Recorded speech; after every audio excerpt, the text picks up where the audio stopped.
What is up, Reefers, and welcome back to another episode of Mike's Reef Tank. Today we're going to do an update on the 20-gallon mixed reef tank. It's been a while. I've been so busy with the 180-gallon that this one's gotten a little neglected as far as videoing. We're going to go over the corals, we're going to go over the inverts, the fish, any of the equipment, any ideas or future plans for this aquarium. This will be the last update for this tank until its 1-year anniversary, which will be February 14th. And that'll be an awesome video to do, showing that we made it through the first year, which is usually the hardest part with a saltwater aquarium. All right, coral update. We got our softies. Toastal leather. Yeah, I just cleaned the glass, so he's a little goofy right now.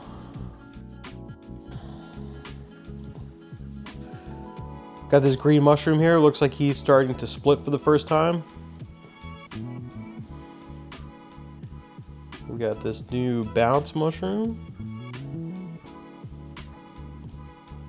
Got our gorgonia.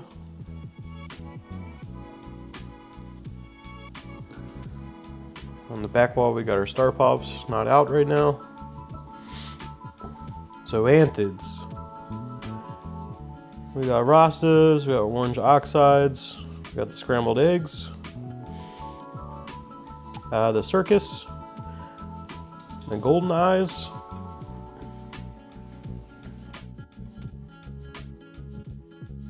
The little island of zoanthids I had right here, I took up to my son's tank and put those in there. Gives me a little bit more space for corals to be down in the sand.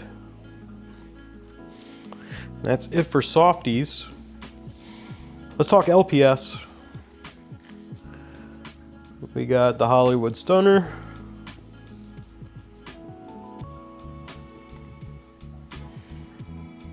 I think I'm going to move that to the 180-gallon. I might do chalices on the bottom of that tank and then SPS from about mid and up. To think about it. Oh, forgot about the tub blue zoanthids. Other LPS, I've got this Dragon Soul Favia. It's got 2 new heads growing on it. This Golden Hammer has 3 heads now. It started as 1. The Duncan's going crazy. I've counted maybe 8 heads on that now.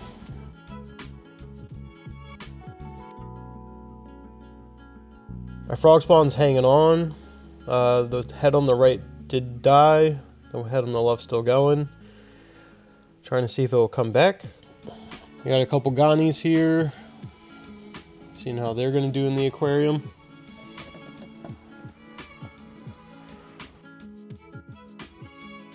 And I think that's it for LPS. This tank has a ton of SPS corals. So I know we started the Pastelopora. Thing is getting huge. Over on this island, I also have the Montipora digitata, which is growing nicely. A purple-green Monty Cap. The WWC Shaggy Dog Tenuous. I've got some kind of encrusting Montipora there. A Stylophora. Starting to grow a new branch. Down here I got the Leptocerus. Looking nice. A unknown Acropora. Some green Anacropora. And behind that's the green Slimer. And then on the other island, we got a couple Cyphastrias. Not having the best luck with them. I gotta fix that plug. Yeah, I'm not having really good luck with Cyphastrias yet, and I wonder if I just need to figure out a better placement for them. Here's another unnamed Acro. And then the Darth Maul Parites. Up top, we got a red Monty Cap. It's been going through some stuff lately. Some green Digitata. The Miami Orchid Stag. It's had some really good growth on it. The If you can see, the one on the right was the short stub when I originally put this in the tank, and now they're about the same length. Hoping another branch starts growing. And then right behind that is some more Stylophora. Also got this little bird's nest here. You see it? This tank's going to go over a big change soon.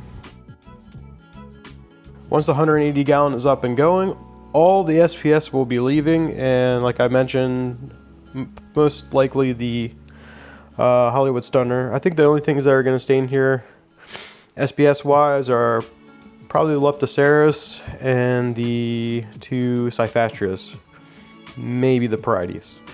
But all of the Acros, all the Possiploridias, the Montiporas will all be going down into the 180, which is going to give me a lot more room in here. I was thinking maybe a Euphilia garden on the left, a Gonopora garden on the right,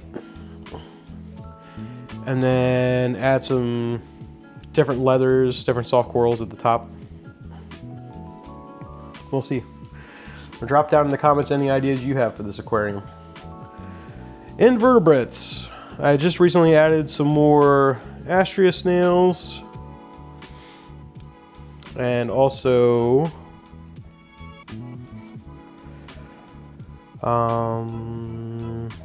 not finding it, but some Trochus snails. Still have a couple Nasaria snails and definitely some Ceriths in here. Try to keep a wide variety of snails so they all hit different areas in the aquarium. I did move the urchin downstairs to the holding tank, which contains the fish that are going into the 180. There's a Coral Beauty Angel and a Lightning Maroon Clown down there with the urchin right now. Definitely make a difference, because that urchin was moving everything around in this aquarium, and now hopefully everything will stay in place and it will have tons of area to graze down in the 180. Got the feather duster. The feather duster lost its feather and shut itself off, and I was really freaking out thinking it died, but within 2 weeks it's got a new feather. Down here in the cracks, we still have Penelope the pistol shrimp. Still need to get a replacement for Oscar, the Watchman goby that jumped out of the aquarium. But I was thinking I'm gonna wait until Hippie gets out of here. So one less fish in here, so the bioload won't be as big, and then I'll be able to replace that with the Watchman goby. Somewhere in here is Pumpkin, the Halloween hermit. And then still got 2 blue lake hermits. One's hanging right there. I think that's it for inverts in the aquarium. Thinking of maybe adding a cleaner shrimp one day. I've had issues with those in the past, so I'm probably going to do a lot of research about dosing iodine to the aquarium, because I think that will definitely help with their molting. But I mean, Penelope's had no issues, so that's the only thing I can think of, though. As far as fish, like I mentioned before, we had Oscar jumping out. We also had one of our clowns jump out, Liam. So all I have right now is Eleanor, one of the original clownfish in this aquarium. We got Spike, the Banggai cardinal.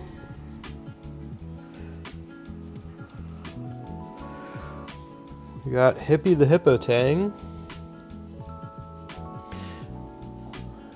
She will be going into the 180. It's gonna be fun trying to catch Hippie.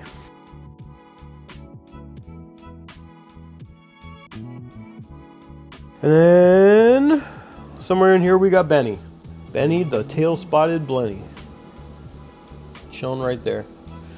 So yeah, so that's it for fish in the aquarium. Not gonna go very much more than just adding a new Watchman goby.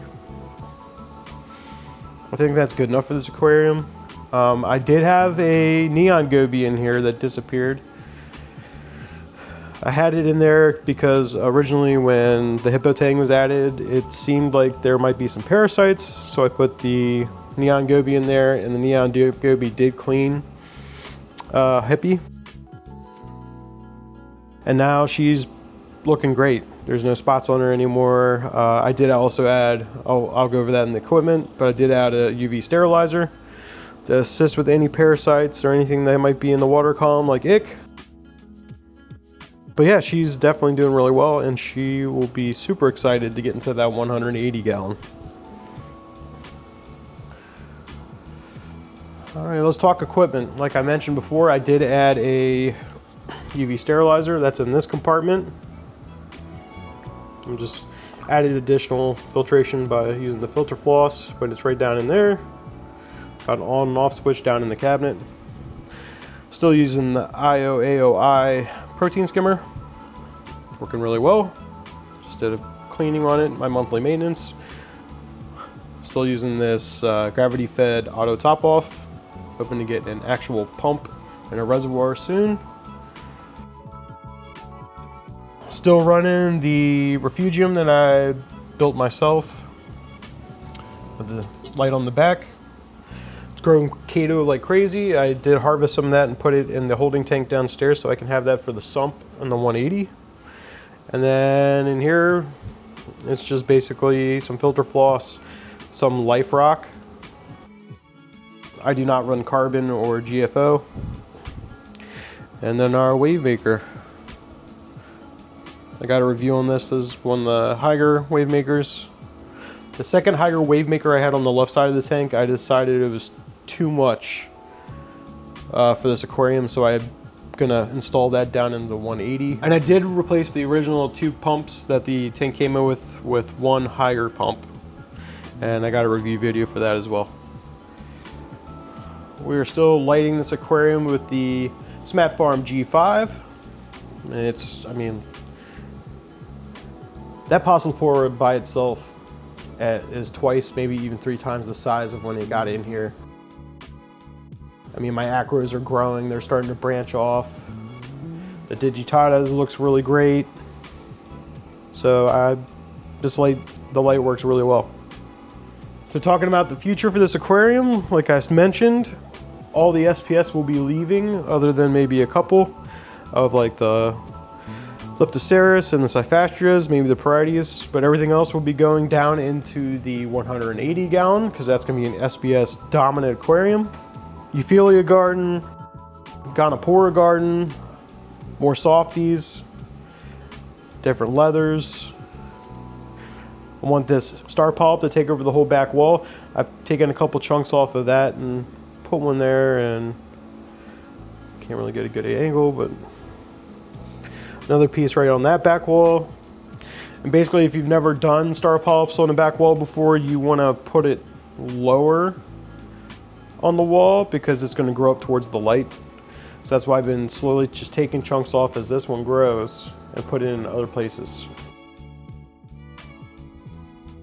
And that's it for this update. I'll do another update at the 1 year mark, which will be February 14th, Valentine's Day, was when this tank was set up, or when it hit water and started the cycling process. All right, let me give you guys a quick glimpse of the 180. All right, so here's the 180, and this is where all the SPS is gonna be going. If you've seen some of my shorts, showed how I decided on 2 different islands. So I can put, you know, I'm thinking LPS chalices down near the bottom.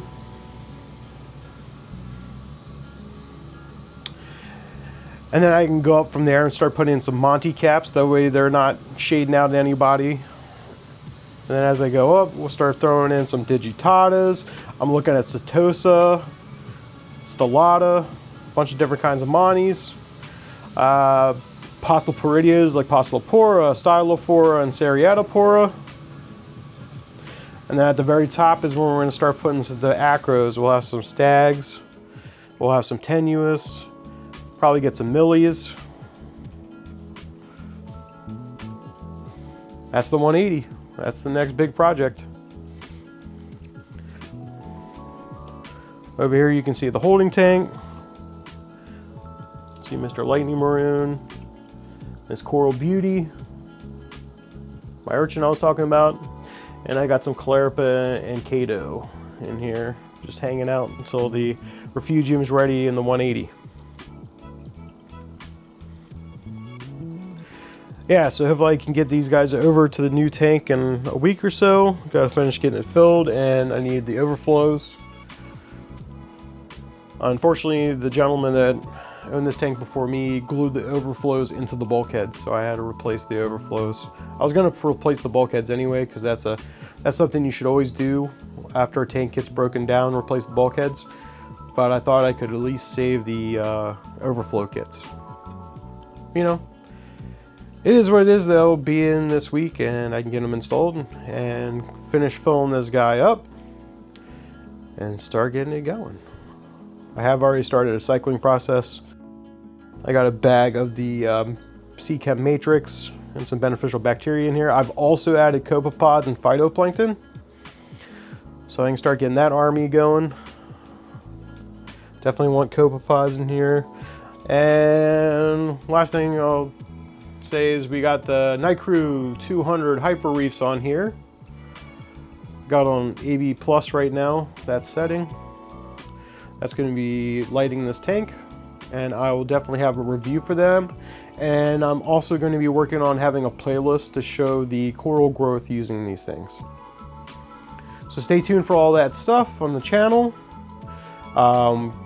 There's going to be other projects. I'm going to build a mixing station running off the utility sink in our laundry room. I'm going to be taking down this holding tank and then transferring that into the same side of the basement, and that's going to become a quarantine / holding tank for any new inhabitants. That way I can make sure the fish are definitely healthy before they go into this big system. I'm going to be looking at Anthias, copperband butterfly. I definitely want to get a yellow-eyed coal tang. Different wrasses. Even when I can really get the copepods going, I definitely want to add a mandarin here. Mandarins are one of my favorite fish, and definitely having a bigger tank like this, that once it gets established, it'll definitely help with keeping that thing alive and healthy. Maybe pyramid butterflies if I don't go with the copper band, but I know they can be kind of pricey, so we'll just have to wait and see. So like I mentioned, a lot of cool stuff coming to the channel, and I hope you guys tune in. All right, that's going to do it for this video. If you guys enjoyed this content, smash that like button, subscribe for more reefing goodness, and as always, happy reefing.